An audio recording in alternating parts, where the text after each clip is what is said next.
It was a day like any other at the towering glass building of Summit Enterprises. The lobby bustled with the usual energy of a Monday morning. Executives in sleek suits, talking into earpieces, assistants rushing with files, and the occasional sound of shoes clicking against the polished marble floor. In the middle of all this commotion stood Emma, a young woman barely out of college. She clutched a worn leather portfolio close to her chest, her hands trembling slightly as she approached the receptionist. "Hi, I have an interview with Mr. Harrison in Human Resources," she said, her voice shaking just a little. The receptionist smiled, taking a moment to verify her appointment. "Emma Bennett?" she asked kindly. Emma nodded. "Here you go, Miss Bennett," the receptionist said, handing her a visitor's badge. "The elevators are to your right." Emma murmured a quick thanks and turned toward the elevators, feeling her heart race with every step. This was the moment she had been waiting for, a chance to work at one of the most prestigious companies in the country. Summit Enterprises wasn't just any corporation. It was a symbol of power and success, led by none other than Alexander Blackwood, a billionaire whose name was known in every corner of the business world. But Emma wasn't just here for a job. There was something more, something personal, that had weighed on her mind for years. A question she never thought she'd have the chance to ask. As she neared the bank of elevators, she heard a sudden burst of noise coming from the entrance. She turned her head just in time to see a group of people entering the building, well-dressed assistants surrounding a tall man with salt and pepper hair and a commanding presence. Even from a distance, Emma recognized him instantly. Alexander Blackwood. Her breath caught in her throat. She had seen his face in magazines and business articles countless times, but that wasn't why she recognized him. No, it was something far more personal. She remembered him from her childhood, from the days spent at Sunshine Orphanage. He had visited every Christmas for as long as she could remember, bringing gifts and hope to kids who had nothing. But no, one knew why. The staff always kept quiet about it, and he never introduced himself to the children.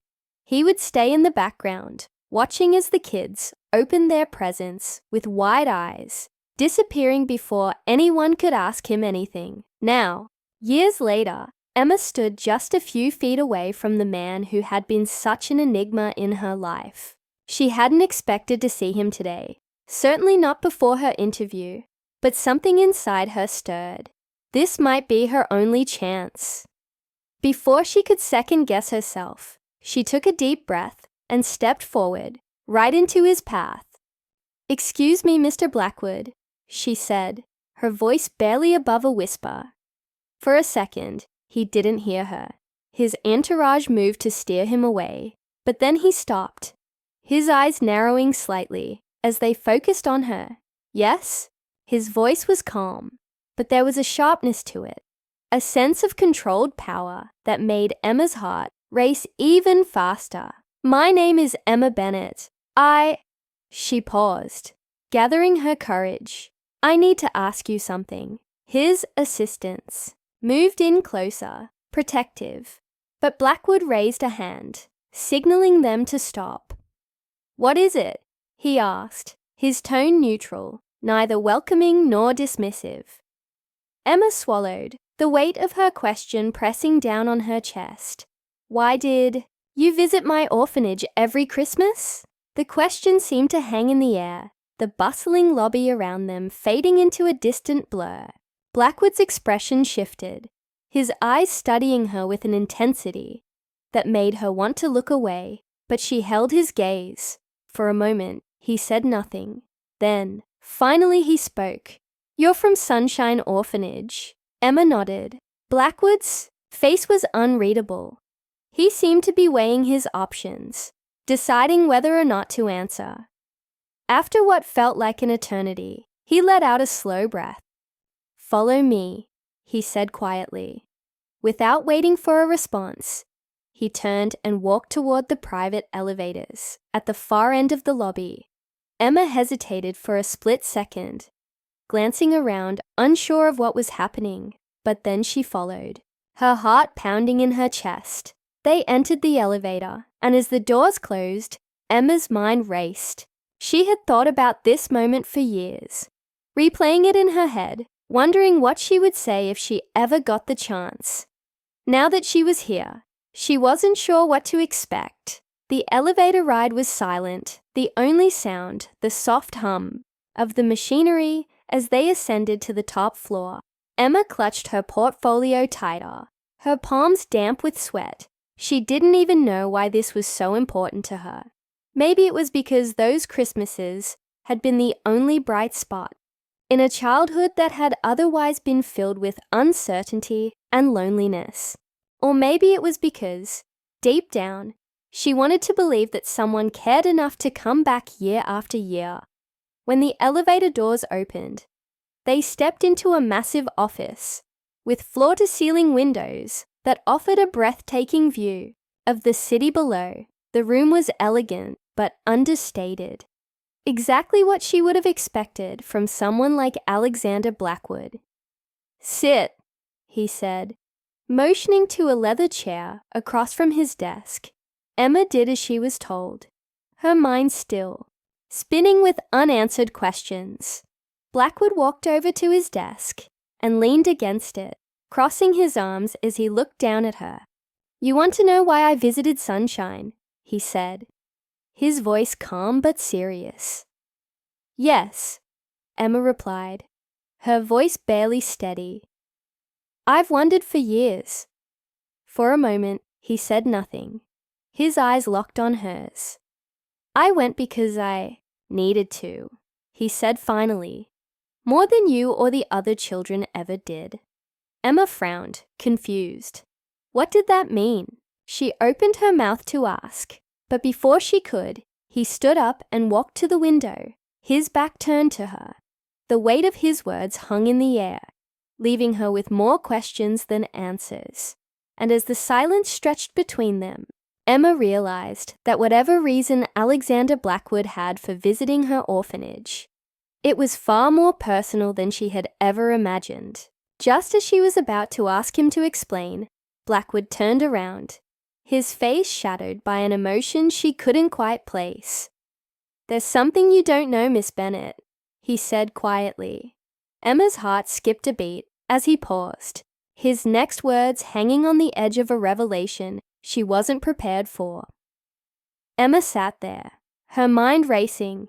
She could see the tension in Alexander Blackwood's face, the way his jaw clenched, as if he were holding back something deeper. She had come here to find answers, but now that she was so close, the uncertainty in the air was overwhelming. What could be so significant that he had never spoken about it? Not even to the orphanage staff. Blackwood stood by the window, looking out over the city skyline, his back to her. "You know," he said quietly, almost as if he were speaking more to himself than to her. "People assume that when you have everything, money, power, influence, that your life is somehow perfect. But that's never the case." Emma shifted in her seat, unsure of where this was going. She had always imagined billionaires like Blackwood living lives of luxury, far removed from the struggles of everyday people like her. Yet there was something about his tone, the way his voice carried a weight of regret, that made her question her assumptions. "Sunshine Orphanage," he continued, his voice low but steady, "wasn't just a place I visited out of charity. It was where I spent the first years of my life." Emma's eyes widened in shock. She hadn't expected that, not in a million years. Alexander Blackwood, the billionaire CEO, had grown up in the same orphanage as her? It seemed impossible, like something out of a movie. You were an orphan?" she asked, her voice barely above a whisper. He turned to face her, his expression unreadable. "Yes," he said simply. "My parents died in a car accident when I was 5. I don't remember much of them. Just flashes of faces. A few distant memories. But after they were gone, I was taken to Sunshine. That's where I grew up. Emma's mind raced as she processed this new information. It explained so much. Why he visited the orphanage every Christmas. Why he had always been so quiet and distant during those visits. But there was still something that didn't add up. Why had he never told anyone? Why had he kept his connection to Sunshine a secret for so long? As if reading her thoughts, Blackwood continued, his voice growing more strained. I've never spoken about this to anyone, not even my closest advisors. It's not something I like to talk about, but I kept visiting because I felt like I owed it to the kids who were still there. I wanted to make sure they had something to hold onto, something to look forward to, even if it was just once a year. Emma nodded slowly, trying to understand. She had always wondered why he came, why he gave so generously, but never stayed to interact with the children. It wasn't just charity for him. It was personal, but there was still something that didn't sit right with her. If that's the case, she said carefully, why did you always leave so quickly? Why didn't you talk to us? You could have been an inspiration to so many kids. We looked up to you, but you were always distant. Blackwood's face tightened, and for a moment, he didn't respond. When he finally spoke, his voice was rough with emotion. Because it was too painful, he admitted. Every time I walked into that place, it brought back memories I spent years trying to forget. Memories of loneliness, of not knowing if anyone would ever come for me. Emma's chest tightened as she listened. She had never thought about it that way. She had always assumed that someone like Blackwood, with all his success and wealth, would be immune to the kind of emotional scars she carried. But now, hearing him speak, she realized that those wounds never fully healed, no matter how much money you had. For a moment, the two of them sat in silence, the weight of the conversation hanging heavy in the air. Emma's mind drifted back to her own time at the orphanage. She had been one of the lucky ones, adopted at the age of 8 by a kind couple who had given her a second chance at life. But many of the kids she had grown up with hadn't been as fortunate. Some had aged out of the system. Others had drifted from foster home to foster home, never finding the stability they so desperately needed. And then there was Alexander Blackwood, a man who had risen from the same broken system, but who still carried the weight of that past with him, no matter how far he had come. Emma took a deep breath, gathering her thoughts. I understand now, she said softly, but I still don't get why you kept it a secret. You could have used your story to help so many people. Blackwood's eyes flickered with something unreadable, regret, maybe, or guilt. I wasn't ready, he said quietly. I wasn't ready to face that part of myself. It took me years to even acknowledge it. And by the time I did, I was already so far into my career that I didn't know how to go back. So I kept my distance. I gave what I could, but I never let myself get too close. Emma nodded, though a part of her still felt unsettled. She understood the pain he carried, but it didn't change the fact that there were kids at Sunshine who could have benefited from knowing someone like him had walked in their shoes. As if sensing her hesitation, Blackwood sighed and ran a hand through his hair. There's more, he said, his voice taking on a darker tone. Something I've never told anyone. Something that's been haunting me for years. Emma's heart skipped a beat. She had thought they were nearing the end of the conversation, but now it seemed like there was another layer to this story. Something deeper, something darker. Blackwood's eyes locked onto hers, and she could see the storm of emotions brewing behind them. There's a reason I never got adopted, he said quietly. A reason I was left behind when so many others got a second chance. Emma's breath caught in her throat. What could he possibly mean by that? She wanted to ask, but the intensity in his gaze stopped her. And then, with a voice that was barely above a whisper, Blackwood said, "I'm the reason the accident happened. My parents. They died because of me." Emma felt the room spin for a moment, the weight of his words hitting her like a freight train. This was the secret he had been carrying all these years, the burden that had shaped his entire life. And, now that she knew, she wasn't sure how to process it. As the silence stretched between them, Emma realized that the story was far from over. This was just the beginning of a revelation that would change everything she thought she knew about Alexander Blackwood, and maybe even herself.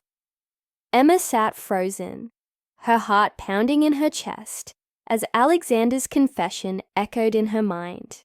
"I'm the reason the accident happened. My parents. They died because of me." The weight of his words hung heavy in the air, thick with unresolved pain. She didn't know how to respond. How could someone carry that burden for so long, alone? She watched him closely, his face a mixture of guilt, sorrow, and something else. Something darker, like self-loathing. He turned away, his eyes flickering, with memories that seemed to haunt him still.